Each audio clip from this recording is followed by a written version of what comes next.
बिस्मिल्लाहिर्रहमानिर्रहीम। अस्सलाम वालेकुम स्टूडेंट्स, कैसे हैं आप सब। उम्मीद करती हूँ सब खैरियत से होंगे। अच्छा चलिए, पीछे वाले लेसन समझ आ रहे हैं ना। हाँ, अगर समझ आ रहे हैं तो भी बताइएगा और अगर समझ नहीं आ रहे तो भी बताइएगा।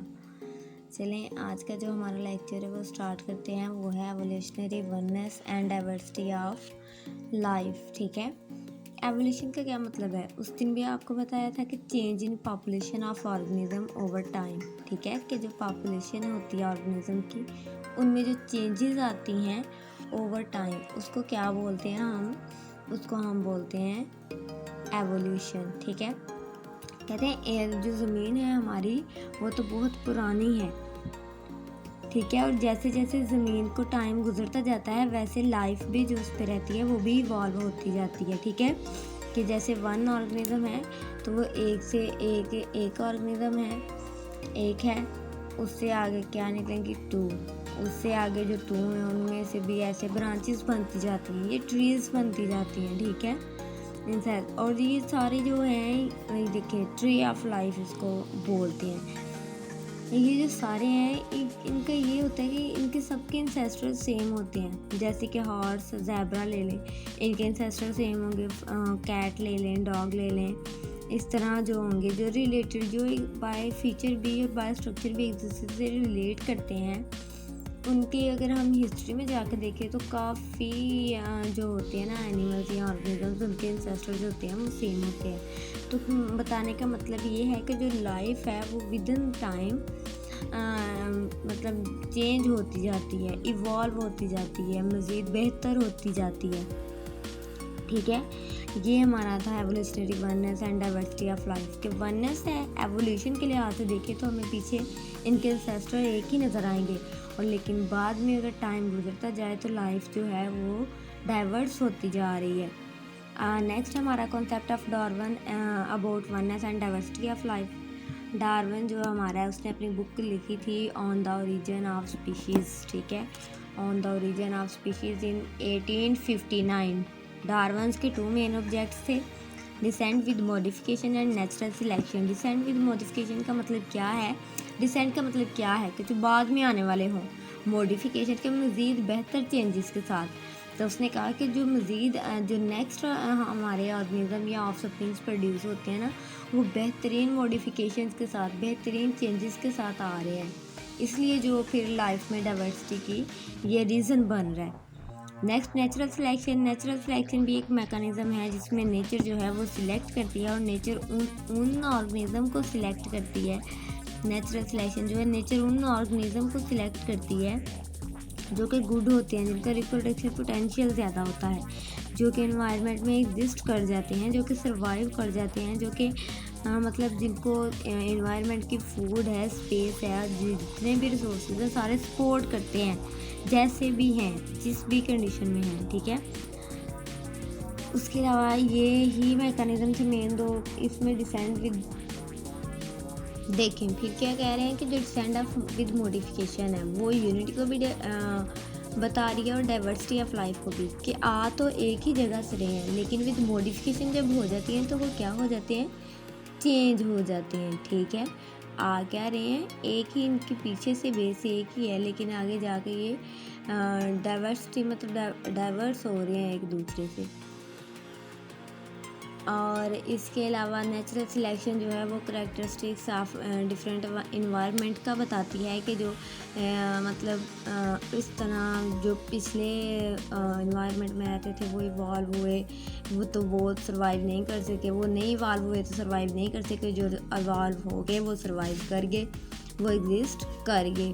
ठीक है, नेक्स्ट हमारा टॉपिक है वो environment and world resources. Environment क्या है, जितने भी organisms living non living factors जो हैं वो दोनों क्या बनाते हैं, एनवायरनमेंट। एनवायरनमेंट के टू मेन जो हैं हमारे पास वो पार्ट्स होते हैं, बायोटिक एंड एबायोटिक कंपोनेंट्स होते हैं। जो बायोटिक हैं उसमें आपको पता है लिविंग ऑर्गेनिजम्स, लिविंग कंपोनेंट्स है ये इन्वायरमेंट का।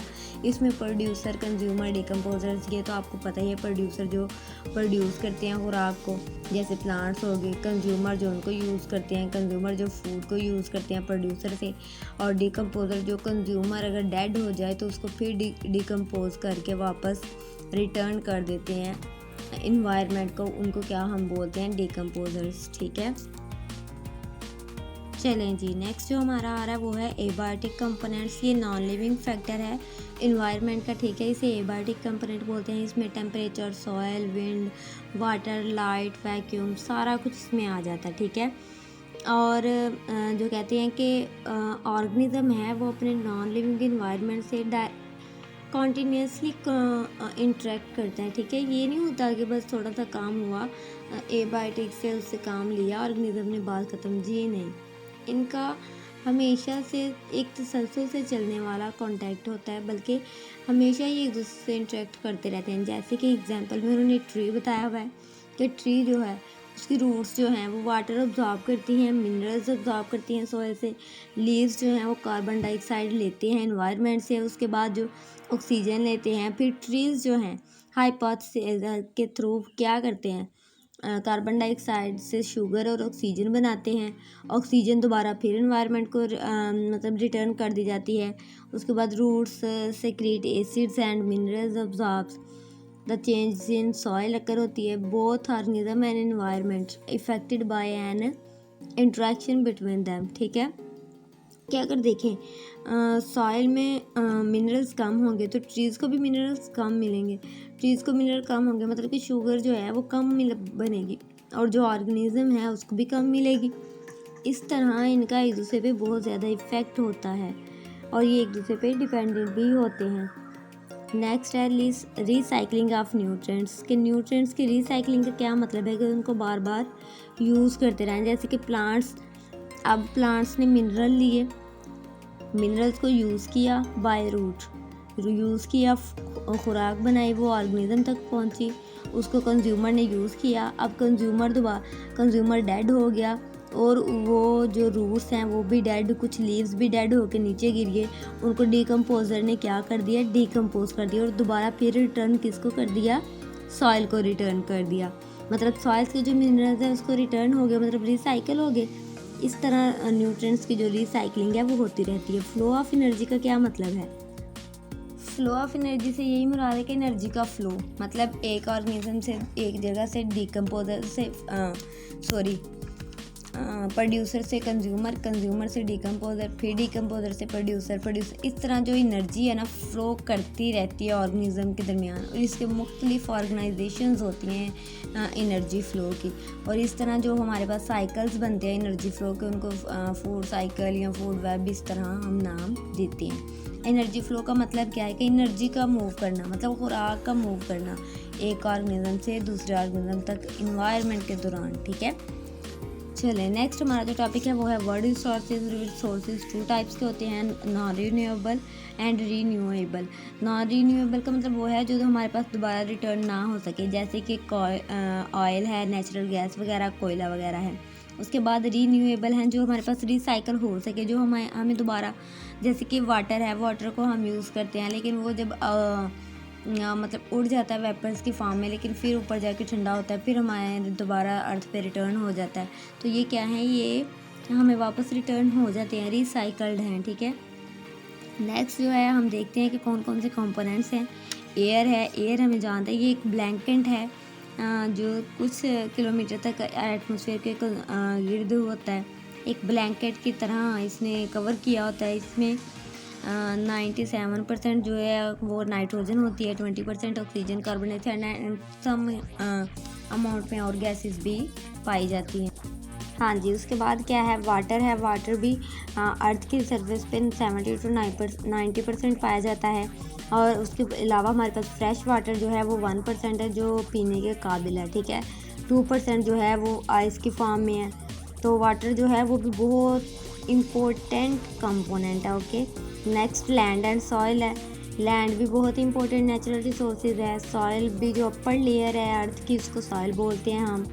और सॉइल जो है वो भी बहुत ही इंपॉर्टेंट रोल प्ले करती है लैंड को सपोर्ट करने में।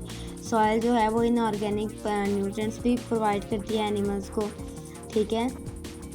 और जो मतलब only 30% of earth is land, mainly जिस पे रहा जाता है, जिस पे कोई वो अर्थ का हिस्सा जिस पे रहा जा सके, जिस पे पॉपुलेशंस हों, उसको लैंड बोलते हैं। और 30% जो है वो जो पार्ट है वो हमारे पास लैंड है अर्थ का, ठीक है।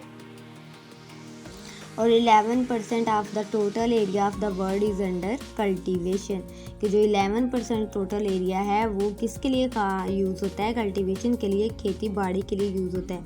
नेक्स्ट हमारा जो नेचुरल रिसोर्स है वो है वाइल्ड लाइफ। वाइल्ड लाइफ क्या है कि नॉन कल्टीवेटेड प्लांट्स हैं, नॉन डोमेस्टिकेटेड एनिमल्स हैं, जैसे कि हमारे पास आ जाते हैं प्लांट्स में यूकलिप्टस आ जाते हैं। उसके अलावा एनिमल्स में हमारे पास बियर्स आ जाते हैं, मंकीज़ आ जाते हैं, उसके अलावा और भी वेल्स वगैरह, ये जितने भी हम मतलब जिनको डोमेस्टिकेट नहीं कर सकते, जिनको हम खुद घरों में कल्टीवेट नहीं करते, उनको हम क्या बोलते हैं, वो सारी हमारी वाइल्ड लाइफ, और वो बहुत इंपॉर्टेंट रोल प्ले करती है फूड चेन में।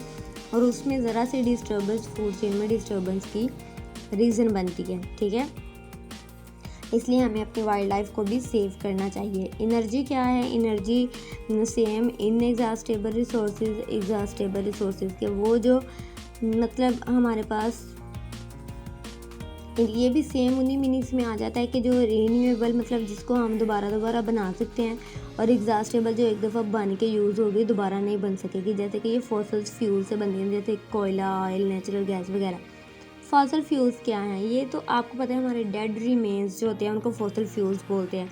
लेकिन वो डेड रिमेन्स को हम किस तरह एनर्जी में, जब वो डेड हो जाते हैं उनको काफ़ी टाइम हो जाता है तो फिर वो एनर्जी रिलीज़ करते हैं, ठीक है, उनमें डिकम्पोजिशन हो जाती है। तो वो जो एनर्जी है वो ऑयल, नेचुरल गैस या कोयले की शक्ल में हमें मिलती है, ठीक है जी। नेक्स्ट हमारे पास हाइड्रो इलेक्ट्रिक पावर है। ये इसका मतलब है कि ऐसी एनर्जी जो पानी से हासिल हो। हमें पता है कि जो पानी है, जो रेन्स के वाटर हैं वो ऊपर से गिरते हैं नीचे, ठीक है, वो बहुत स्पीड से गिरते हैं, और जब वो गिरते हैं तो उनकी काइनेटिक एनर्जी बहुत ज़्यादा होती है, और उस एनर्जी को फिर हम टरबाइंस को डैम पे मतलब डैम्स पे हम टरबाइन लगाते हैं, और उस एनर्जी को कैप्चर करके तो हम इलेक्ट्रिसिटी प्रोड्यूस करने के लिए यूज़ करते हैं। Next tidal power. टाइडल का मतलब क्या है कि जो पानी की ग्रेविटेशनल पुल है बाय द मून या सन जो फोर्स लगाता है वाटर पे या मून लगाता है, और टाइड्स क्रिएट होती हैं, कुछ लो टाइड्स होती हैं, कुछ हाई टाइड्स होती हैं। और जो हाई टाइड्स जो मतलब बहुत पावर जो टाइड्स होती हैं उनमें एनर्जी भी उतनी ज़्यादा होती है, और वहाँ पे फिर टाइडल मतलब बैरियर लगा दिए जाते हैं जिन्हें टाइडल बैराज बोलते हैं, और वो जो हैं वहाँ पे टरबाइंस फिट की जाती हैं, और वो टरबाइंस जो हैं वो फिर एनर्जी या इलेक्ट्रिसिटी प्रोड्यूस करती हैं। इसे टाइडल पावर बोलते हैं। विंड पावर क्या है, विंड पावर भी मतलब जो मूविंग एयर है उसको हम विंड पावर बोलते हैं, ठीक है। उसके बाद मतलब जो हमारे पास डिफरेंट अर्थ के पार्ट्स हैं वहाँ पे डिफरेंट इन्वायरमेंट टेम्परेचर होता है, और जहाँ पे टेम्परेचर आपको पता है ज़्यादा हो वहाँ पे एयर बिल्कुल लाइट होती है, गर्म होती है। जहाँ पे टेम्परेचर कम हो वहाँ पे एयर क्या होगी, कूल होगी और ज़रा मतलब हैवी होगी। तो जो एयर है वो लो प्रेशर वाले रीजन से हाई प्रेशर वाले रीजन से लो प्रेशर वाले रीजन की तरफ मूव करती है। तो जब ये मूव करती है तो तब इनके रास्ते में हम विंड लगा देते हैं, विंड मिल्स लगा देते हैं, जो कि इधर इनसे एनर्जी कैप्चर करके इलेक्ट्रिसिटी प्रोड्यूस करते हैं। नेक्स्ट हमारे पास है न्यूक्लियर एनर्जी। ये जो हमारे न्यूक्लियर से ऑब्टेन होती है, न्यूक्लियर फिजन से, न्यूक्लियर फ्यूज से। ये एनर्जी जो हमारे पास होती है ये भी बिल्कुल पोल्यूशन की काज नहीं करती, पोल्यूशन काज नहीं करती, लेकिन यह कि न्यूक्लियर पावर स्टेशन को हम 30 ईयर के लिए यूज़ कर सकते हैं। नेक्स्ट फिर हमें इसको रिफ्रेश करना होता है। नेक्स्ट है जियोथर्मल एनर्जी, ठीक है। ये जो जियोथर्मल एनर्जी से मुराद है कि जो हमारी अंडरग्राउंड एनर्जी होती है, ये कैसे, ये मतलब जो मैग्मा लावा की शक्ल में ज़मीन के अंदर मटेरियल पाया जाता है, जब वो बाहर आता है तो क्या होता है उसमें हॉट वाटर सब्सटेंस ये सारा कुछ होता है। तो फिर वहाँ से हम क्या उस एनर्जी को कैप्चर करके इलेक्ट्रिसिटी प्रोड्यूस करते हैं, जिसे जियोथर्मल एनर्जी बोलते हैं। और ऐसे फिनोमेना ज़्यादा न्यूजीलैंड, आइसलैंड इस तरह के इलाकों में देखने को मिलती। चलिए अब हम देख लेते हैं जल्दी से कि हमने क्या पढ़ा। हमने evolutionary oneness and diversity of life पढ़ी, जिसमें हमने देखा कि जो तमाम ऑर्गेनिज्म है उनका इंसेस्टर देखा जाए तो एक है, लेकिन वो नेक्स्ट इवॉल्व होकर फिर डाइवर्सिटी लाइफ में काज कर देते हैं। उसके बाद हमने डार्विन्स का कॉन्सेप्ट देखा, जिसमें ट्रू हमारे उसके ऑब्जेक्टिव थे डिस्कैंड विद मॉडिफिकेशन। नेक्स्ट हमने इन्वायरमेंट जो डार्विन्स का कॉन्सेप्ट था उसमें नेचुरल सिलेक्शन और डिस्कैंड विद मॉडिफिकेशन में उसने अपने डाइवर्सिटी की वननेस एंड डाइवर्सिटी को एक्सप्लेन कर दिया। ठीक है, नेक्स्ट हमने इन्वायरमेंट एंड वर्ल्ड रिसोर्सेज देख लिए। इन्वायरमेंट में हमने देखा कि 2 कंपोनेंट्स है, bio components and A bio components. Bio components में प्रोड्यूसर, कंज्यूमर, डिकम्पोजर्स, और ए बायो कंपोनेंट्स में हमारे पास एयर, वाटर, अर्थ, लैंड, इस तरह की चीज़ें जो हैं आ गई। ठीक है, उसके बाद वर्ल्ड रिसोर्सेज में जो है हमारे पास आ गया था हमारे पास आ गया था नेचुरल गैस आ गया, कोयला आ गया। उसके अलावा जो हमारे पास जो नेचुरल रिसोर्सेज है ये भी 2 टाइप्स के थे, जो कि हमें रिटर्न हो सकते हैं, रिसाइकल्ड हो सकते हैं, जो रिसाइकल नहीं हो सकते। ठीक है, उसके बाद हमने देखा कि जो नेचुरल रिसोर्सेज है उनमें हमारे पास हाइड्रो इलेक्ट्रिक पावर था, विंड पावर था, टाइडल पावर था, उसके अलावा जियोथर्मल एनर्जी थी और न्यूक्लियर एनर्जी थी। उम्मीद करती हूँ आप लोग को आज का टॉपिक समझ आया होगा, और अगर आप लोग को इसकी समझ आई है और अच्छा लगे तो काइंडली इसको लाइक कर दीजिएगा और मेरे चैनल को सब्सक्राइब भी कर लीजिएगा। अल्लाह ताला हामी नाज़िर हूँ आप सबके। Thank you. अल्लाह हाफिज़।